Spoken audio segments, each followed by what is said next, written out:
What is up, Bucs Nation, and what is up, Bleacher Report? We are back, the Loose Cannons Podcast, on youtube.com/at Loose Podcast, doing a live stream on the Bleacher Report app. Super stoked to be able to do this again. This is so super cool. Let's cover the Bucs Jets preseason week 2. You know, it was Kyle Trask's time to shine. It was his moment. It was his start. And we have, you know, a couple winners, a couple losers from tonight's matchup. And, of course, my ultimate winning play, Stank. I would agree. You know what? I haven't even introduced you. Hold on. I was going to say, I don't get an introduction. I am Samurai Ali of the Loose Cannons. And this is my co-host, my brother, Stank Bastard, or Stanker, as we call him. Welcome to Bleacher Report, Stank. How you like it in here? Feels good, man. Shoes are off. I want to take my shirt off, but I think I'll probably get us knocked off the show. So we're gonna just stick with football here because that's why I'm here. I'm here to talk about how well Kyle Trask played and how this organization just gave Baker Mayfield the job unfairly. Because you saw Kyle Trask tonight. He looked incredible. Him and Trey Palmer. Was it no shoes, no shirt, or no face, no name? Was Trey Palmer's no face, cry? no name, okay, no face. yeah. Anyways, Kyle looked great. We came out with a win. No real significant injuries outside of Walford. Hopefully he's okay. And I'm just excited to be here, man. I'm just excited to be here. Yeah, you guys can see the highlight there with Trey Palmer making the winning play of the night, not the game. Obviously not the game-winning play, but that's the winning play of the night. The only touchdown of the night on a ridiculously spectacular catch 2 weeks in a row now, solidifying what came in as a question mark, who's going to be wide receiver 4. It turned into wide receiver 3, and here we are. Trey Palmer, wide receiver 3, absolute lock at this point. Super excited for this kid, man. This guy is fast. Holy crap. And he's electric, dude. Anytime you see him on the field, he touches the ball, it's like, bam, a play is going to be made, which is a massive upgrade from what seemed to be a very slow team last year on offense. And Sammer, you're asking for dogs all the time. You label guys, this guy's a dog, that guy's a dog. This guy really is a dog, okay? I think he went out in practice and just made Sauce Gardner look more, mortal. I almost said moral. He talks, that too. He backs it up. It's nice to see a young receiver just come in here. We already got 2 lions in the den, with Godwin and Evans, and to step into that wide receiver room and to show out and then to prove it on the field each week and that practice each week. We've had a whole lot of hype trains in preseasons and seasons past, but this guy seriously seems to be living up to the hype. Yeah, I mean, as long as he just doesn't have to carry the load, which I think usually happens with some of these guys, it's, he just has to come out there and just make plays. And he came out, obviously, top of the list. Tonight we're going to do winners and losers, and he came out on the top of the list as my winner of the night. You're a big Trask guy going into this offseason. Huge Trask going guy. into the preseason. You wanted him to be the guy. And so tonight he got his chance to kind of shine and show what he can do. He looked comfortable at times. He looked a little bit inexperienced at times. You can see some stuff where that's not something you can fault him for. He hasn't played. He hasn't had the reps.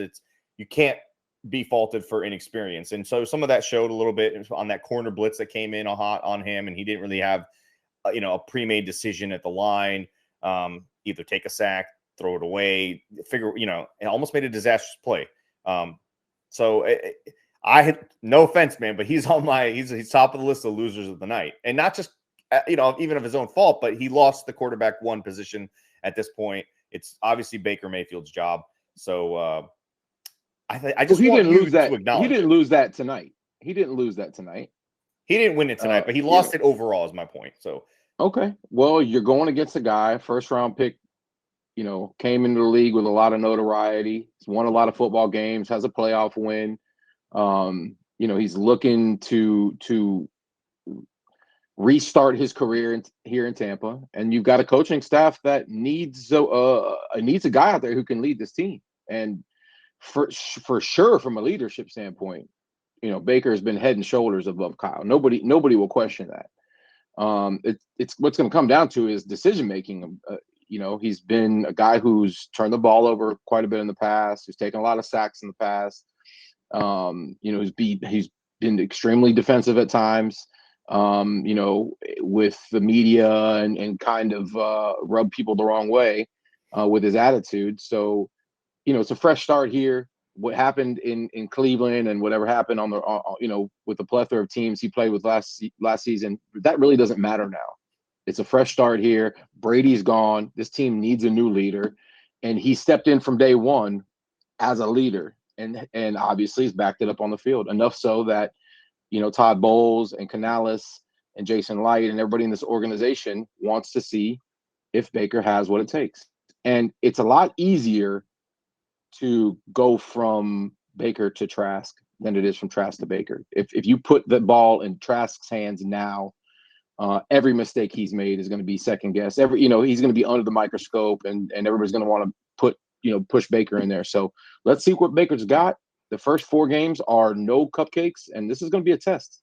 Well, the thing is, Baker is very much like Cam Newton, and there's guys like that, not in terms of skill set and what he pulls together on the field, but their personality and kind of the gravitas that they bring with them.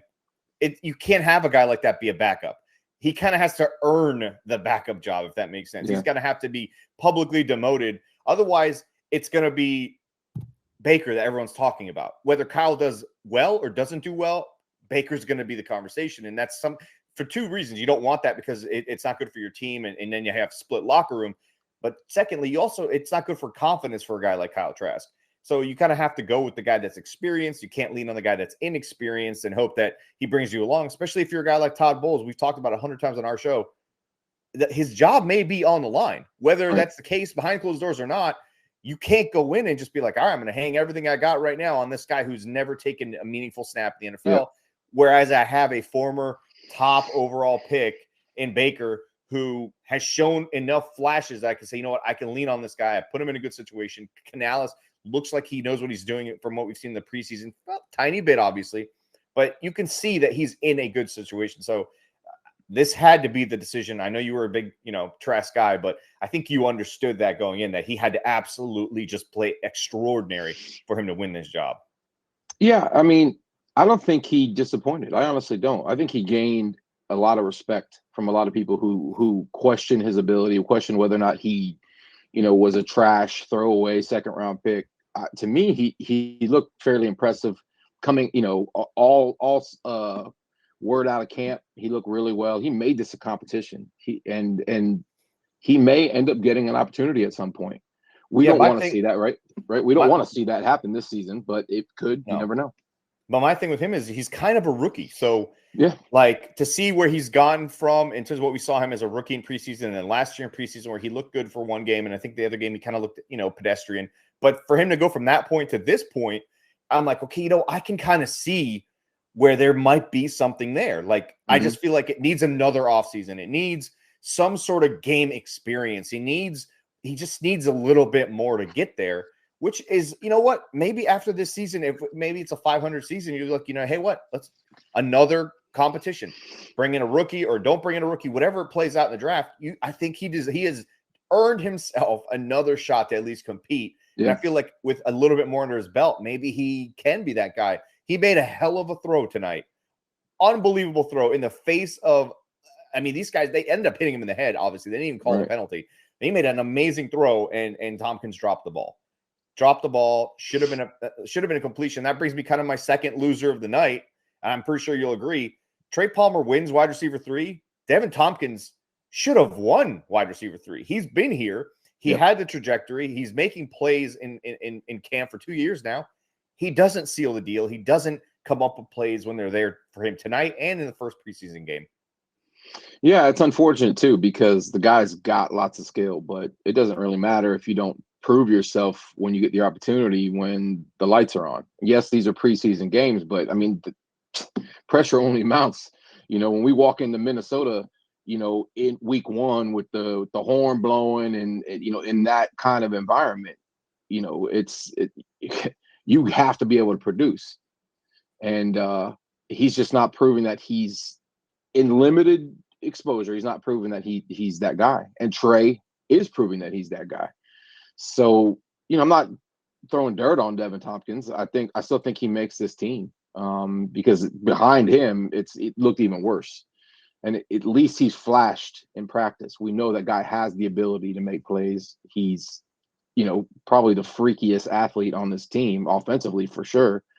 And you want a guy like that. Also a young guy who hasn't had a whole lot of experience. I mean, this team is improvement mode. You have some vets out there. You got Mike Evans, you got Chris Godwin. You know what we can do. But on the same offense, you got Kate Otten, you got Rashad White.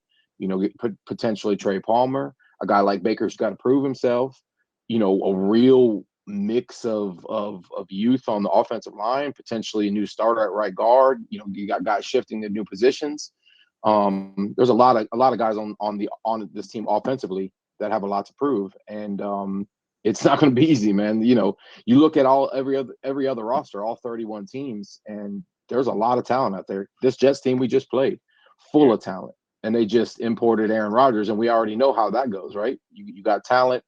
I think we were way more talented than the Jets were when we added Brady, to be honest with you. But you just never know, man. This is a tough league, and you could be great. Look at the Bills. You can be great and still, fall short every season. So we'll see how it plays out.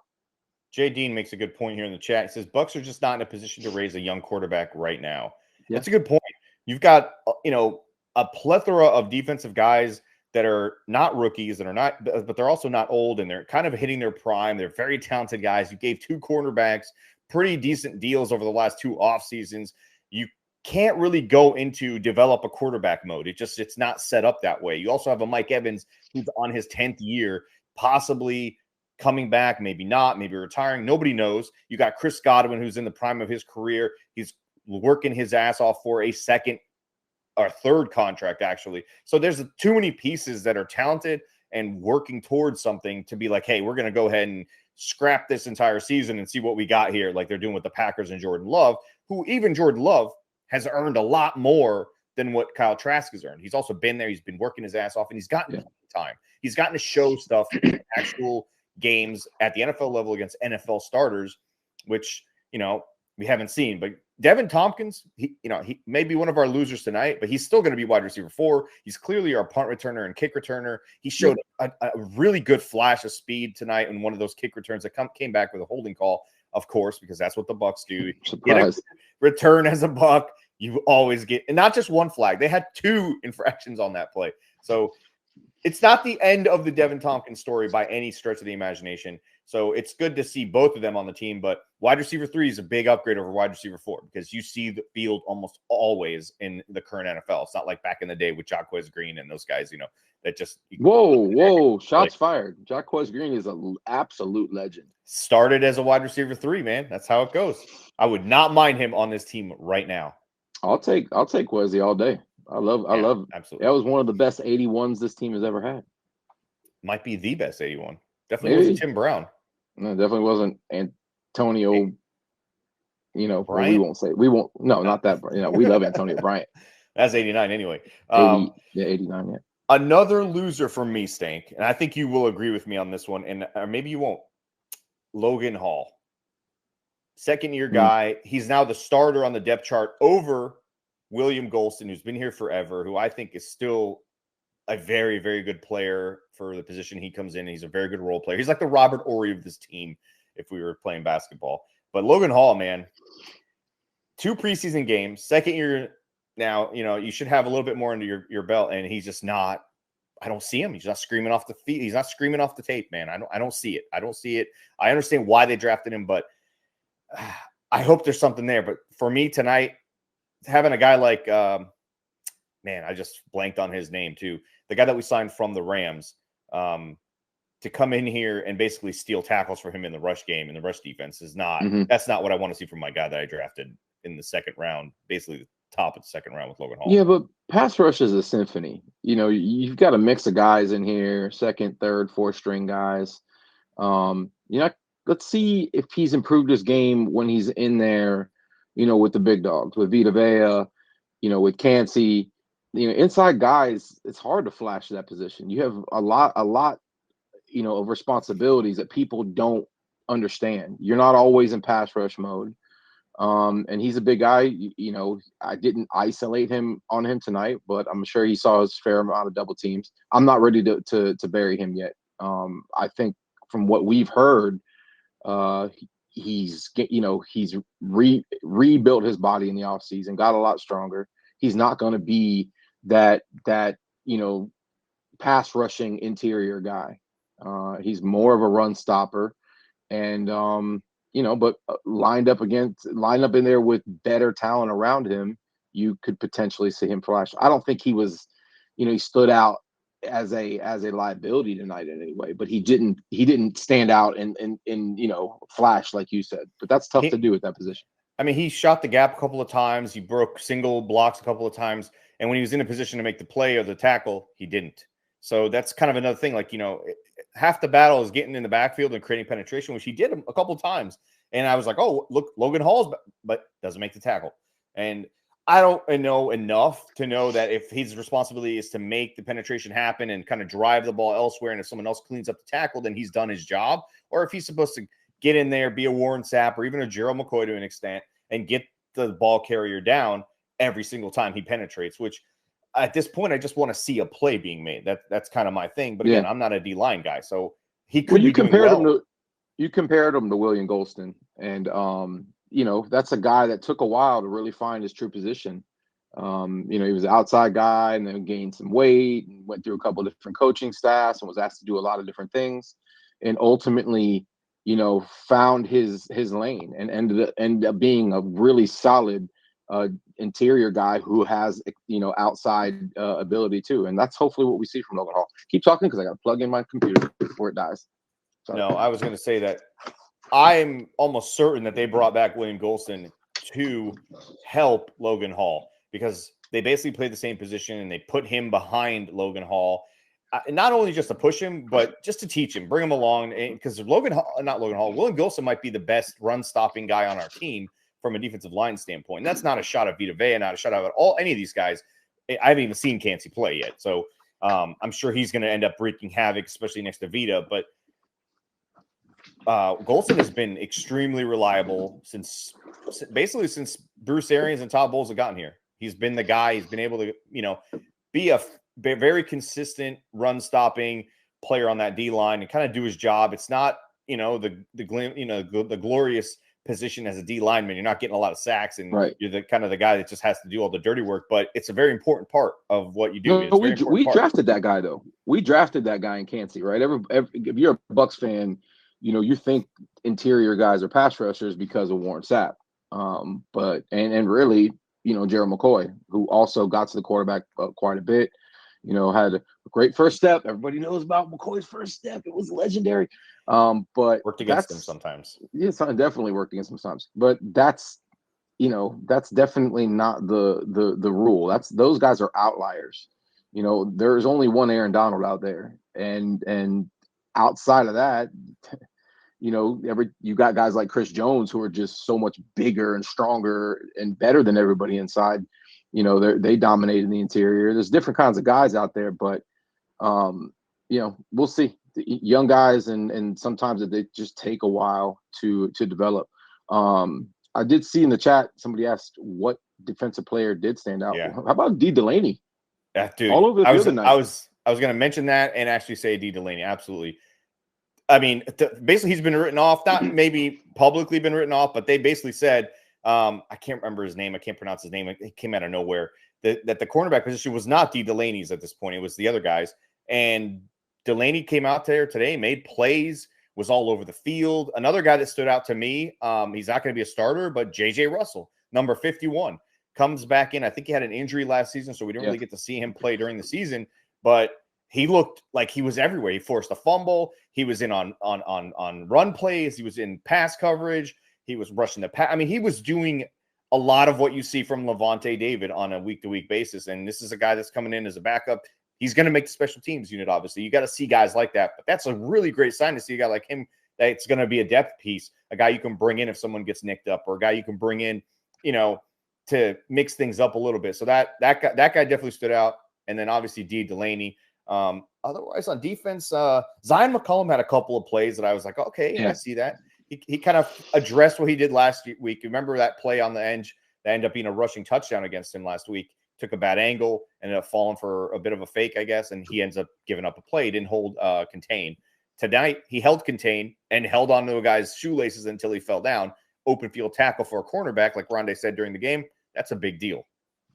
Well, as you know, and people who follow the Loose Cannons, make sure you find us and like and subscribe on YouTube. But we've got the legendary Donnie Abraham on with us all the time. He just talks about the learning curve for young guys at that position, and you hear Rondé talk about it all the time too, man. It is a it's a big ask to ask this guy to come in and just be dominant. It's going to take some time. It's going to be ugly at times. Maybe he never develops. Not every guy coming out of Sauce Gardner and just has all the ability, or freaky guys like Patrick Peterson. Most guys struggle really badly and then hopefully end up finding their footing.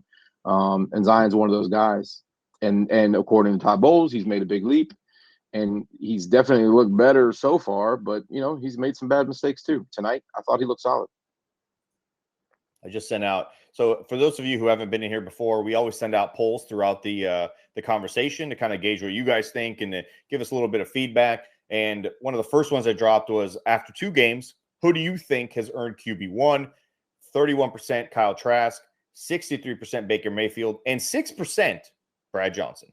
The 6% might be the ones that are on to something here. Who knows? Maybe Brad can come in and still play.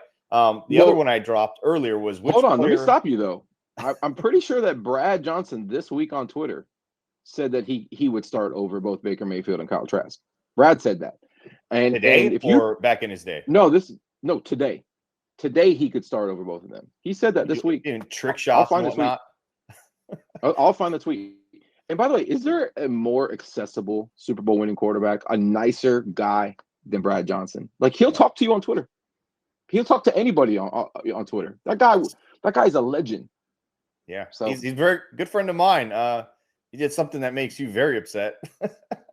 Didn't wear it tonight. He disappointed me a little bit. I'm gonna say, Brad, I hope you're watching this. You disappointed me a little bit. Yeah, but you know what? He's still my guy. I still love him. And I forgive you, Brad. You're going to have to make it up to me at some point, for sure. The other poll I put up was, which player was your loser of the night? 27% Logan Hall, 18% Kyle Trask, and 45% Devin Tompkins, and somehow 9% Baker Mayfield. That was supposed to be funny, and we get the 9% there for that vote. But I tend to agree. It's Devin Tompkins. Not to say he's a loser, but he kind of squandered an opportunity tonight and last week, honestly. And then the one I just put up, which player was your winner tonight? Kyle Trask with 56%, J.J. Russell with 11%, Trey Palmer 22%, and Baker Mayfield with 11%. We've talked a bit about these losers tonight, Stank, but who kind of stood out to you on either side of the ball that's kind of given you some excitement looking forward to this season? It doesn't have to be a rookie necessarily, but just somebody that's been playing the last couple of weeks, and obviously tonight kind of stood out. I know I have a guy in mind for me, but I'm curious. I've got a guy, and I'm sure it's the same guy as you guys. I mean, listen, I got that feeling tonight, bro. I got a little bit of tingly sensation. I had to stand up, and just kind of take a deep breath and calm myself down. Seeing Sean Tucker out there just make something out of nothing. And the run game looked absolutely horrific. And then all of a sudden, out of nowhere, Tucker got it going. That guy looks different than in every one of our backs. He's got some ability, and I'm excited to see more of him, to be honest with you. So Sean Tucker's my guy tonight. You know who my guy was? Cade Otton. Okay. Kyle Trask hit him a couple of times on 3rd and long behind the sticks, and Cade made it work and just used his legs, his athletic ability, and converted a 6-yard pass into a 3rd and 8 conversion for a first down. And he did that a couple of times in a row, actually, on the very first drive. And that's good to see, because last year, he was coming into the massive shadow of none other than Rob Gronkowski. Basically impossible at that point, right? Yeah. And so people are like, oh, is he going to be the next? Like, that's a bit crazy to even have to say that to a guy, and then they have those expectations, and he's a rookie on top of things. And Tom likes to throw the ball to his guys, and it's hard to build rapport with him because he has to trust you. So all those things going in, I felt like he kind of didn't get a fair shake. And then this year he's come in, he looks he looks like an NFL guy, right? He doesn't look like a Mhm. pudgy, college kid who's learned how to play tight end. He looked like he knows what's going on. He looks like he fits the offense well. He's going to get a lot of touches. So I was excited to see him make those plays. Well, who better to break in your tight end than Tom Brady, right? So it's only up, hopefully uphill from here with Cade, and we like Cade, good dude, and yeah, he made some big plays tonight. We're going to be relying on our tight ends quite a bit, right? Good tight end is a quarterback's best friend, and Cade has to be that guy for Baker, because the dogs are coming, and you need your outlet guys, and your tight ends are often those guys, your backs, and the ones you have your back in the pass rush game quite often as well. So, it's good to see that Cade looks good, looks healthy, and is out there flashing. We were talking about Delaney earlier, and you mentioned the guy he's in competition with, Christian Eisen, I think it is, who really hasn't flashed, but I mean, it's not like we're out here breaking tape. He could potentially be winning that position. That's been one of the question marks in camp, right? Going in, like who's going to be that third corner. But Delaney definitely made a name a case for himself tonight. You could see that they're not even thinking about Zion in that position at all. He's playing outside corner for the first. He's an outside guy. games. I don't think he's not a nickel anyways. But people are kind of unfairly saying, "Oh, he's losing the nickel position." That's not what he's here for. I don't think he was ever in the running for that, to be honest with you. But in this day and age, guys get injured. You're going to need a capable, corner backup, a guy that can come in and play on the outside. Because, I mean, let's be honest, the last 2 years, either Jamel Dean or Carlton Davis have been out at some point. They rarely have played together since they both kind of hit their, I don't want to call them their ceilings, but kind of their primes, or they finally figured out who they are. We haven't seen them together as a tandem yet, which is crazy to say because they have both gotten to a very confident level of play. I consider them top 10 corners each, whether they're top 5 or not. Well, that's yet to be seen, but they're going to get injured. It just happens. They're going to get nicked up in a game, not in a game, whatever it is. And I think Zion needs to kind of continue his trajectory. He's got a ways to go, to be honest, but his tackling from last year to this year, Stank, night and day. It's completely different. I mean, he's not leaving his feet too early. He knows how to, he's driving through the tackle as opposed to jumping at the player that he's trying to tackle. Last year was an embarrassment to see him on the field. And that wasn't even his fault, honestly. He was a rookie. He's being thrown into the mix like that. It's just a little bit tougher. Well, you hope he doesn't see the field, right? And he continues to get a chance to grow behind Jamel Dean and Carlton Davis. And I mean, you're going to have a rotation back there, and our secondaries has some growing to do. We have new pieces in safety. We're going to have a potentially a new nickel. So, we'll see. But yes, that's definitely a position that tends to get banged up, and so you need 4 guys back there, 3-4 guys who can step up when you have guys go down. Hopefully, we stay relatively healthy there, because that's a position that we've sorely been tested at in years past, and we're not very deep there now. That's for sure. Yeah. Another point I wanted to make was it's a little I guess annoying would be the best word, that Yaya Diaby doesn't get to play as often and as much in this preseason. Obviously, Cansey didn't get to play. Right. We didn't see Servatier Dennis tonight. Obviously, they're being cautious with these guys and making sure that they don't, miss out on the entire season. But I feel like preseason is really good for these guys to kind of gauge the speed of the game and kind of shake off some of that rust and get out there and play football again, because it's not what you're going to get in camp. So I think all of those guys should be ready by week 1. So I don't expect to even see them next week. Maybe Dennis, maybe Yaya, just to have them run around. But I'd be a little bit shocked if they even did that. But we didn't even touch on the offensive line, Stank. And, that's 30 minutes. But we didn't touch on the offensive line. The only 2 starters who played tonight, well, we can argue on this one here, but the only 2 starters that played tonight, Mock and Gadecki. You think that it's 3 of the 5 starters actually? Did you not hear Rondé Barber tonight? I mean, did he not say it without saying it?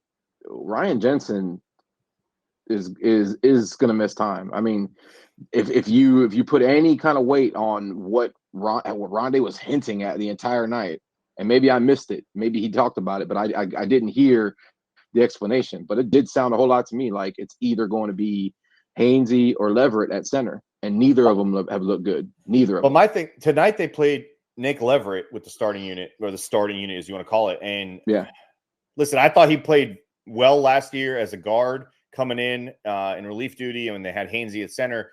I don't know why Nick Leverett is even getting looks at center. No offense to this guy, but he got blown up on two of the first 4 plays of the night, and it didn't look good. And I thought Hainsey played pretty good last year at center. So if he played better than that, he didn't play like Jensen. He didn't have the nastiness that Jensen brings to the table, but I'd be way more comfortable with Hainsey than Nick Leverett. So I'm curious why Nick is getting so much more of the reps in preseason. I'll tell you why, because Hainsey, got work last week against Pittsburgh. He did not look good. And I think that, the fact that Ryan's still nursing that knee injury and that, Hainsey is struggling out there right now, you want to see what your other options are. Don't be shocked if Jason Light is on that waiver wire or makes a move to try to bring in a veteran center or another guy to compete, especially if we're going to have lose Jensen for any length of time or potentially longer. So that has to be the most worrisome position. I can't talk worrisome position because it all starts right there. In regards to everything, protection, the calls, and it all starts right there in the middle. If that's the weak point on this offensive line, it doesn't matter who's starting back there at quarterback. They're in for a long season. So we got to get that figured out real quick. I'm hoping Jensen's fine. I'm hoping they're just being super cautious and tight-lipped about it, and he ends up starting week 1. But my thing is, for continuity reasons, you need to pick your quarterback, and you need to pick him tomorrow morning. You need to pick your center, whether it's Jensen or not. They picked their quarterback. Well, I'm saying publicly, and then you got to pick the center. If it's not going to be Jensen, and he's not, then I want to see. Hopefully it's Hainsey, honestly. I think Hainsey should be the guy just because he's played in actual NFL games and he played well last year. You could at least lean on that experience. Nick Leverett, I feel like, is just not – no offense to him. I think he's just a better guard. And that's not – yeah, he's a smaller guy too. He's small, yeah. He's a small guy to play center. He has obviously the ability to play center. But you need that guy to be your anchor, man, especially with an offensive line that moves as much as we do. Not that he has to be an overly oversized guy, but you just need him to be able to anchor in the movement game. And yeah, he's got the movement capability, but the size and the strength is what he's missing. So I need that quarterback center exchange, man. I need that locked in now. Like we haven't seen any real issues with the exchange, though. It's more so guys just getting manhandled up front. Yeah, but in practice it's been a thing. But you still need that again. Centers make a lot of line calls. And centers do a lot of what the quarterback does with the quarterback, and the quarterback leans on them. And the quarterback does a lot of stuff that goes on there. It's not just a guy putting his hand under his crotch, it's more than that. So in my mind, I need you guys to figure this out now, so that I get the number 1 center, work with the number 1 quarterback, and we're all on the same page. Mike Evans put pressure on the team kind of publicly in a nice way. I feel like when he said we're all ready to know who this guy is, so he can take control and really start to run the offense. And I feel maybe he kind of knew who that was, but. Obviously the decision's pretty clearly been made. We didn't talk about John Wolford got injured a little bit. I think it's just a stinger at the end of the day, so he should be good. Hope so. Yeah. So, and then when that happens, Kyle Trask trots back out there as opposed to Baker Mayfield. We don't see Baker at all. So that tells you, we don't want this guy hurt. Right. It's clearly his job. Worst kept secret at this point, but I already made the announcement. Made the announcement on Twitter. I made the official announcement for the team. Todd Bowles texted me at halftime and said, Baker's our guy. And, and he gave me the permission to tweet it out. So I did. All right. We'll answer one last question. LC Leprechaun says, what do you think is Kyle's favorite milkshake? I'll let you go with that one, Stank, because you're a Gator fan. You probably know what shake spots you guys have up there in Gainesville and what the popular flavors would be. You look like a milkshake guy. Of course I'm a milkshake guy. I'm a fat. Kyle Trask, just kind of based on his personality, seems like a vanilla guy. He seems like he's going in to the ice cream shop and he's asking for, a vanilla milkshake. He doesn't want any sprinkles. Done with soy milk, probably, right? Or like 2%. Well, yeah, after spending 2 years with old Tom, probably. Yeah, even though we saw him make his salad on his Instagram, and he didn't put any avocado, so I was gonna say avocado ice cream, but yeah, he seems like a vanilla guy with a little bit of vanilla whipped cream on top. Nothing fancy. Doesn't have real special moves. He's just what you see is what you get. He likes a good, solid, thick, rich vanilla milkshake. He did put on quite a juke move on a linebacker tonight. A little Michael. It looked like Michael Trask or Kyle Vick. I don't know which one to call. I mean, it looked pretty good. I see it coming off of you. Notorious Kyle Trask hater. I saw it all over Twitter. People in the chat room right now. Kyle gained a lot of respect, and that's a good thing. And I think he's playing with confidence, which is something he's lacked. You dubbed him Kyle McFly because he's kind of like the quiet, you're gonna take your hands off of her.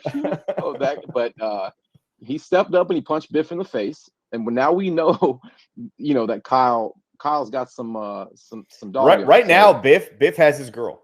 So can Kyle McFly go throughout this season and win back her heart?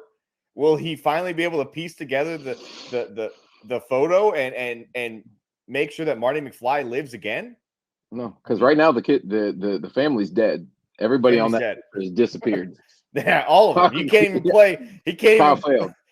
He can't even play the Power of Love or Johnny Be Good. He can't, and none of that's happening right now. No, he was playing Earth Angel on the stage, and his arm disappeared, and then so did the rest of his body. That's it. That was it. And so now it's up to Kyle McFly. Roll credits. It's time for Kyle McFly to figure it out and get it done. Hey, let's thank everybody out there. Awesome comments in the chat. Awesome response to the polls. And Stank, welcome to Bleacher Report's amazing digs. I like it in here. I hope you don't mess it up for us.